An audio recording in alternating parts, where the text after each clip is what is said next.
want to turn to Greg Cassidy and Chris Coarse to talk about their build along with one of Chris's kits from Conowingo Models. So Greg, welcome. All right, thank you, Jim. Let me get my screen share up. Chris, I assume if you want to say anything, you can say it at the end. I'll be waiting for the dancing girls. You missed them already. All right, welcome. My name's Greg Cassidy. This is the first New Tracks build along. I call it the first one because Jim has lined up a number of other build alongs following this one, and I'm excited to see all of them. This one is the collaborative build of Conowingo Models' Gray Street House Company House version. Tonight, which is part 4, we'll be installing the windows and doors, assembling the building and the porch. And as always, I'll be covering techniques that any modeler may know, but here's what I'm doing with this kit. First part we're going to tackle is windows. We need to keep the drafts out. So once you have your walls and your windows painted, as we did in the last session, it's time to put some glass in those windows. Now, the easy way to do this, of course, is you just put a piece of acetate behind the wall window openings like I have here, and then put the windows in place. I've seen modelers do that. I've done it a couple of times when I was in a hurry, but it's kind of the lazy way. It's your kit. You can if you want to, but I prefer to put the glass in the windows. It looks better. So I'll be showing you how to install Tichy acetate into Tichy windows, which is what comes with this kit. Once you cut them off of the sprue that carries them, you need to cut the little tabs off and get it flush with the edge of the window. I use a little knife to do this and just scrape it along the edge. The goal of this is to make sure that it fits inside the window frame. It needs to fit all the way in there. Then when I go to glue them in place, I use Tamiya extra thin cement. It's really nice, and it comes with this little plastic applicator. If you just touch it to the corner of the window when it's in place, the glue wicks underneath using capillary action, and it's fun to watch it happen. Once you have all your glass installed in the windows, it's time to put the windows and doors into the walls. I will usually use an ACC glue for this, but other glues will work. You need to keep in mind that you're gluing 2 different materials, a plastic and a wood. Once you have all your windows in place, we're not quite done. We want to be able to cover those windows. Some modelers like to assemble the model and then put the windows in place. Personally, I prefer to work on my walls when they're flat. If I'm putting windows and doors in, or if I'm putting any signs on, I'd rather do that before it's assembled. We don't want any peeping toms, so we're going to deal with some window covers here. Now, with the kit comes some manila cardstock. You can use that to put some blinds on your windows. They're easy to just cut and glue in place. I prefer to put curtains into houses if I'm building them. I've gotten all my curtain images off of the web. You can find ones that you like. Doesn't really matter what the window or the wall looks like. All you're going to be using is the curtain material. Once you've decided what you're going to put in what window, you'll just cut out the middle. If the curtains are already closed, it doesn't matter. You just cut them in half. And then you glue them behind the windows. You can have them mostly closed or mostly open. You need to keep in mind that you may have to work around some bracing or something. You can just use white glue a little bit on the top or on the side here to hold them in place. I also like to think of the rooms I'm putting the curtains in. If you have a corner room, well, it would typically have the same curtains on all the windows. So you want to make sure that your front and side windows, if they're supposed to be for the same room, will match.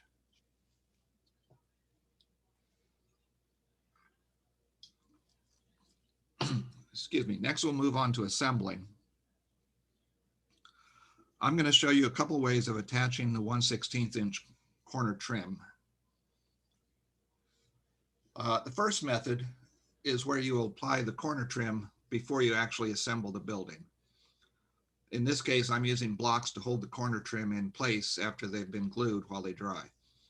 And you want to make sure that your corner trim is flush with the back of the wall. When I put my corner trim in, I try to make it flush to the bottom and let it extend a little bit at the top. If it extends on both ends, that's not a problem either.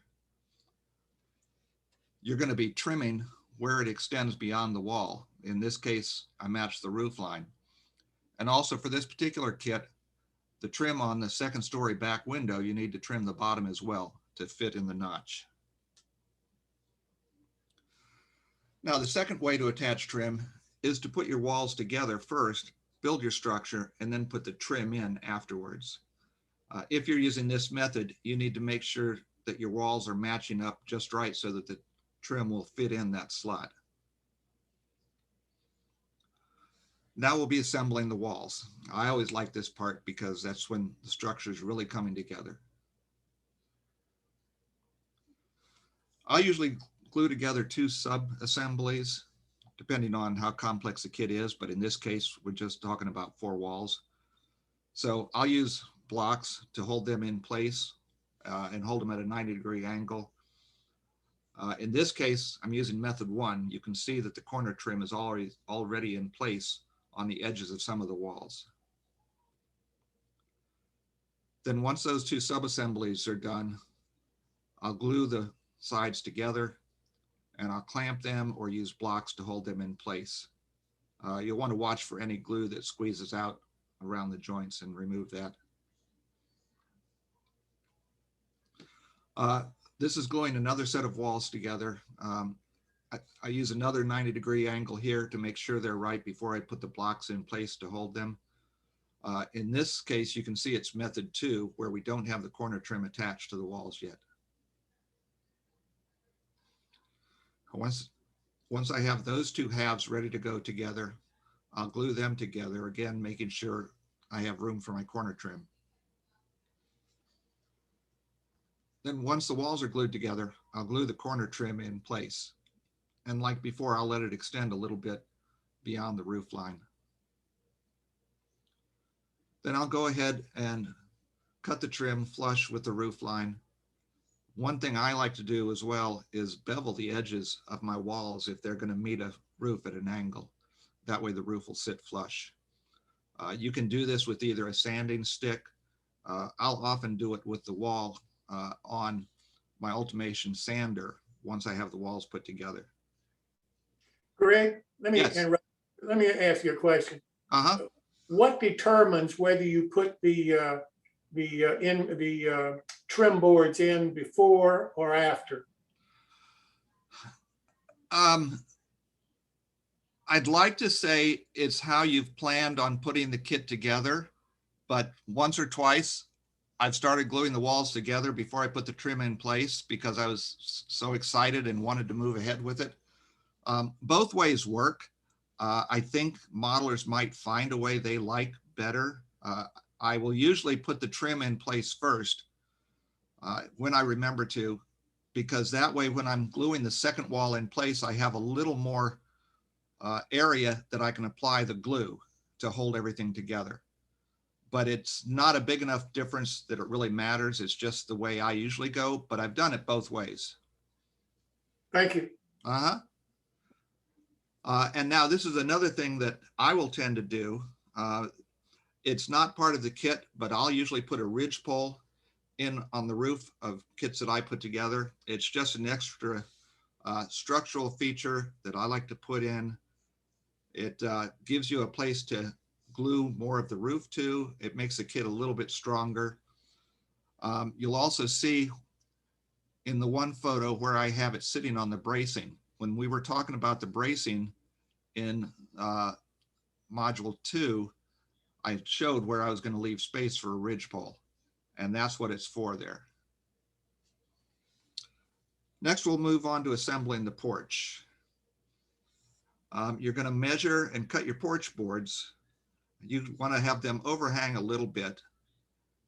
I'll be covering how we're going to build the O-scale porch at the end of this segment. Before I do any finishing to them, I'll stick them to a piece of tape. I usually try and chew up the outer ends if it's a porch that needs to look weathered. These are the ends that would be exposed if the porch isn't quite sheltering them. And then one of the methods that I'll stain them with is by putting a stain on them, and then after it dries, about 15 minutes later, I'll come back and put a little bit more just on the outer ends where they would be more exposed. A second way of doing that is to use two different stains. In this case, I applied a lighter stain to them first, and then come back with a darker stain, and again, just put that on the outer edges so that they look like they've weathered a little bit more out there. This is what they come out looking like. And in these, I ended up chewing up the ends after I had stained them. Again, that's just because I forgot to do it beforehand. Once you're done with those and they're dry, you can start applying the glue and gluing the porch boards onto the porch assembly. You want to leave a little bit of space between them and try to sort the boards so that you get some variety. You're going to have different wood and it would weather differently. This is what it looks like once they're all down. You can also use your knife and maybe break a board so it looks like it's a little more worn. You could have a missing board if you wanted to have it really look like it was deteriorated. So once we have the porch boards in place, it's time to glue the house onto the base. What I will do is run a bead of glue around the foundation or the bottom walls of the house. And then once you have it lined up and make sure that your overhang is equal on all sides, you can glue it down. And double check it when you're putting it down to make sure that it's even and you don't have any glue that's squeezing out. If you do have some, you can remove it with a toothpick or a wet brush, and then you'll want to weight it or clamp it while it dries. Once it's dried to the foundation, this is the point where I'll add a view block inside the building. Now, this is something you'd be doing if you're not lighting the building or you're not putting an interior in it. It's just something to keep you from looking through the structure. I cut mine from some of the roofing paper that came. You can use black construction paper, anything that'll keep you from looking through the building. Next, we're going to work on the porch posts. They're cut from the 3/32 strip wood that comes with it. You'll want to make them slightly taller than your front door, and you'll want to cut 3 of them. I'm only showing 2 here because we're going to be attaching these roof supports to them. Now, something that I wanted to do where I deviated slightly, and you don't need to, but it's just something I did, and it's a quick tip to show you how you can use materials that come in the kits. I wanted my porch roof to overhang slightly more than the porch roof supports that came with the kit allowed. Well, I looked at that piece of wood, the upper one that the porch supports were cut out of, and said, well, there's a lot more material there that has the same angle on it. So like the lower piece, I just cut above and below where they were. And then I got 2 pieces that have that same angle, but they're slightly larger. Again, like I say, this isn't necessary, but I just wanted my porch to overhang a little bit more. This is the difference in size with the ones that I cut out behind the ones that were already cut. Once you're assembling them, you want to put a little bit of glue on the very end of the roof support and then glue them to your posts. You want to make sure that as they dry, they keep a 90-degree angle. And you'll also want to glue these with the finished side down. And you'll see why we're doing that. We're going to end up with a little bit of a ledge at the top of the post once we put them in place. So you want to glue it to your porch and to the piece of corner trim that's on your house. Make sure that while you put it in place, it stays at a 90-degree angle. This is what they both look like when they're glued in place. And you can now see the 2 little ledges on the inside of the posts that were left over. Now, the reason for those ledges is we're going to use the 1/32 by 3/32 trim and put a crossbeam across the two posts. You glue those in place, and you glue your third middle post in place at the same time. I'll show you what those two little blocks are for in a moment. When I'm gluing these pieces together, just like any other type of outside structure, I'll double check it to make sure stuff is at a right angle and that stuff is sitting level, unless you're really trying to make the building look like it's falling apart. There are times you don't want it to look right, but in this case, I did. Now, those little blocks, I just cut them off of the excess of the posts and glue them on the inside of the roof supports. They just add a little bit of strength there. And since I knew these buildings were going to be handled some, I wanted the porch roof to be strong. It's not necessary, but sometimes I'll do something like that. And once we put the roof on, you won't be able to see them at all. Now, everything that I've shown is for the kit, the HO kit that comes with the supplied porch. I'm going to go over how you can build a foundation and porch for the O-scale kit. It's just the gray street house, and it doesn't come with the porch and the foundation. Most of what I've shown up to this point will apply in terms of windows and structure building. But now we're going to go over how to take care of the foundation and porch. You'll need to build a foundation. There'll be a small amount of scratch building involved, but Chris and I have looked and found that this foundation that's available from rail scale models, their RSM D2520, will be a really good choice for building a foundation for the O-scale kit. I recommend that you get two 12-inch strips. You can get them from 3/8 or 1/2 inch high, and 3/16 inch thick should be plenty to hold the house up. You can get these from railscalemodels.com, and I'll have their web link in the chat after the presentation. Now, for making the porch, again, you'll have to do a little bit of scratch building. These photos are from when I built the first one of these, where it didn't have a porch and I scratch built it myself. You'll want to use some of the leftover sheets that the walls came out of for your clapboard roof support. I just drew on the back and cut out a couple of roof supports. You end up with 2 of each size, but you only need to use 1 of each side. And then you're going to measure and cut your floor porch. This is the scribe siding that I had mentioned you would need in the first session if you were building the O-scale model and wanted to put the porch on it.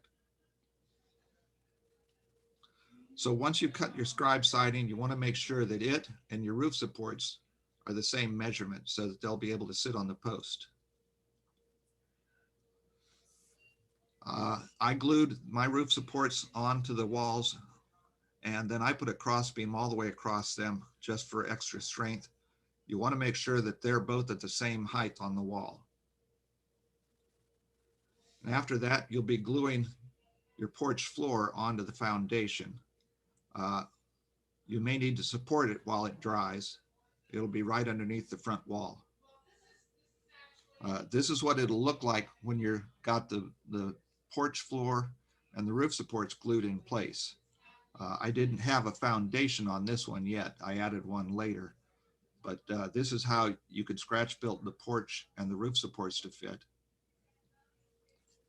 And then again, you'll just make your posts out of strip wood. It would probably be something around 3/16, and you'll add a cross brace and a middle post like I have here.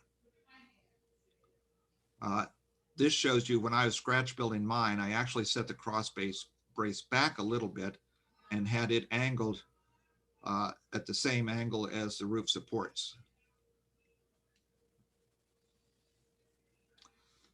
So that's it for the construction part. Next week, we'll be talking about putting on the roofs and adding the details. But coming up before we end this, I have some slides that Geoff Bunza is going to talk about if you want to be lighting this. So I'm going to turn it over to Geoff. Okay, There were a bunch of things that as I was building the house, I decided that it wasn't a residential house. It was actually a storage facility for some small business. So one of the things that I changed was the deck in front of the house was going to be more of a loading dock. And instead of the individual boards, I used the remaining material that was left over from the sideboards on the supports for the supposed porch. So that explains the difference in the deck, and it's a little bit wider as well. There will be no covering for it. You'll see why in a bit. This was actually all motivated by one observation and one decision that I'll get to at the end. The floor is actually a piece of paper, a black piece of paper. That's a piece of paper, not card. I actually colored that black with a magic marker, mounted it, glued it, and trimmed it. So that's what you see there. Next slide. The corner block that I originally had designed was meant to go in the front window corner. Can you go back a slide, Greg? That lower window right corner that you're looking at, yeah, right there. That's where the lighting was going to go. And originally I had thought to maximize the room behind that. I might have even thought about putting materials in, and decided that I wasn't going to go that direction. So instead of maximizing it, I was going to minimize it. Go to the next slide, please. And minimizing it meant fitting it barely above the windows and all the way to the back. And what it meant for me was instead of using a 3mm LED, I went to a 0603 LED, which I had, which was already pre-wired. And you can see the two wires at the top right there. That is actually the top of the block, which I made out of some spare wood that I had, cut and fit to that corner to minimize the block, not to maximize it. Those wires were fed through a hole that I made. The hole was big enough to put the LED through, and then it needed to be both glued, quote unquote, and fixed, but also it needed to have a light block. So what I did was I took a small piece of wood and shaped it into a point and then jammed it in so it was like a peg. And you can see the top and the bottom of the peg there. And then on the bottom, you see the LED, which was simply turned right angles to be flush with what would wind up being the ceiling of that light block. Next slide, please.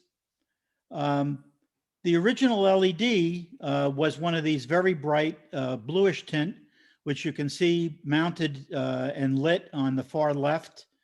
A little Tamiya clear orange paint on top of the LED, turned it from blue to a yellow tint, which I wanted to represent an incandescent light in the room.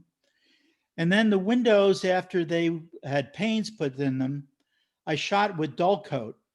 And I do that, and I hope that you can see a slight difference. It actually it's not a light block, and it doesn't come out looking like a frosted window. It looks like a dirty window when you actually are staring at it, but it distributes the light over the window such that when you light it behind, you really get the effect that the room is lit. So it enhances the lighting in the room. And I have no intention of decorating the inside of it. So that was the best I know I was going to do.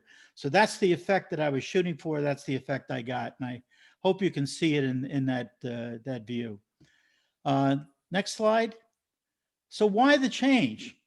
Well, if you look closely, there's no window on the second floor front on the right. On the second floor front on the right, there's actually a door. And that door is a piece of window material that got laser cut out that I reversed and scribed for vertical boards. And that's going to be a door. Now, right now, that's a temporary door. And if you look above it, there's a beam sticking out from the house. You could see it more easily. Yeah, very good. On that side, that typically would be a beam that would be attached to the roof runner on the top. And in days of old, that's how you would get a second floor crane or with an attached pulley. And you can see the pulley there. The pulley comes from the other side of the local hobby shop where they cater to people making wooden ships. So that is a pulley that's about 1/8 of an inch across. The strap around it is a piece of brass, or no, I think it's a phosphor bronze, 005 phosphor bronze that I simply cut and shaped, and then put through an 040 piece of wire and soldered it to both sides and then colored it. That's a working pulley. Now you might say, well, why go through all the trouble to make a working pulley? Well, I started with all to say it was the pulley that made everything change. Because as you might guess, if you look down into the house on the right, I've maximized the rest of the area in the house. And I could easily fit in there a very small servo that would raise and lower something on the other end of a rope around that little pulley and just animate part of the house with the doors or door opening and then some crate being raised and lowered. So the rest of the house needs to be decorated with crates and rubbish and different things around the front loading dock, not deck. And that necessitated the changes in the house. But nonetheless, you get the idea of with one LED, you can focus on lighting that room on two sides. And that's it. Fantastic. I can't thank you guys enough. That's really a beautiful presentation for both of you. Thank you so much, Greg. Next.